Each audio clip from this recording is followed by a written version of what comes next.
Chapitre 5 sur les fonctions et les représentations des fonctions. D'abord, la définition et les notations pour les fonctions.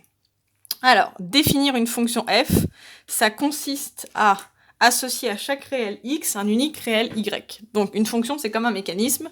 On lui donne un nombre x, il se passe des choses, et ça ressort y, ou alors on l'appelle aussi f de x. Donc, le nombre qui rentre, on l'appelle antécédent, le nombre qui sort, on l'appelle image, et les nombres x qu'on donne à la fonction, c'est pas n'importe quel x, c'est les x qui appartiennent à l'ensemble de définitions. Donc, mais on ne prend pas tous les x, ça peut, mais parfois non, et on ne prend que ceux de l'ensemble de définitions. L'ensemble de définitions de la fonction f, c'est noté grand D, petit f en bas à droite. Le grand D, c'est pour définition, et le f en bas à droite, c'est pour dire c'est l'ensemble de définitions de f.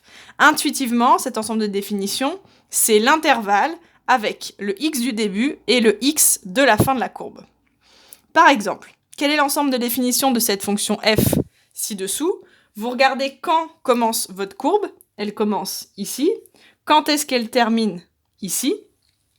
Alors, son ensemble de définition, c'est le x du début et le x de la fin. Donc, le x du début, c'est 0, et le x de la fin, c'est 18.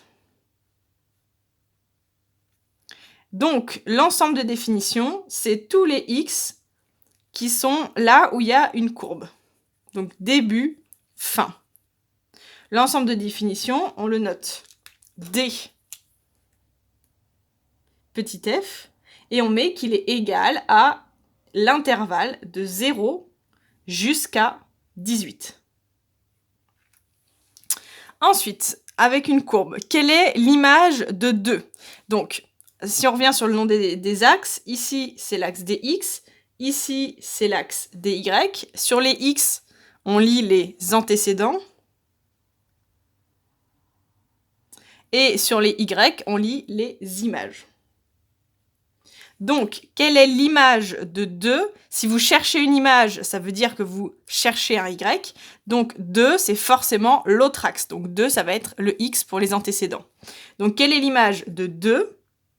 2, donc une image, c'est un y. Donc, forcément, 2, c'est un x.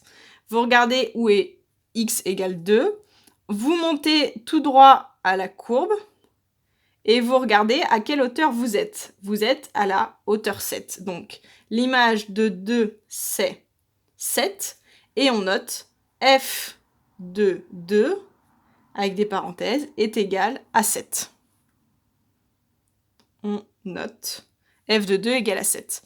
Quels sont les antécédents de 3? Vous cherchez des antécédents. Les antécédents, c'est les x. Alors, forcément, le 3, c'est un y.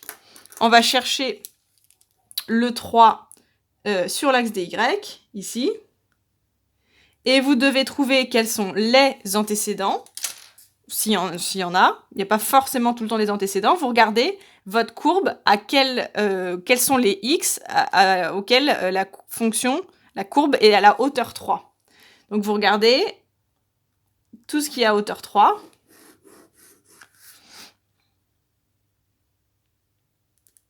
Et vous regardez quels sont les x. Donc, il y a un petit peu avant 1, on va dire 0,9.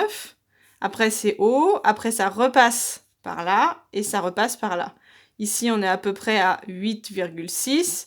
Et ici, on est à peu près à 11,5. Donc, j'ai 0,9, point virgule, 8,6 et 11,5. Il y a 3 antécédents.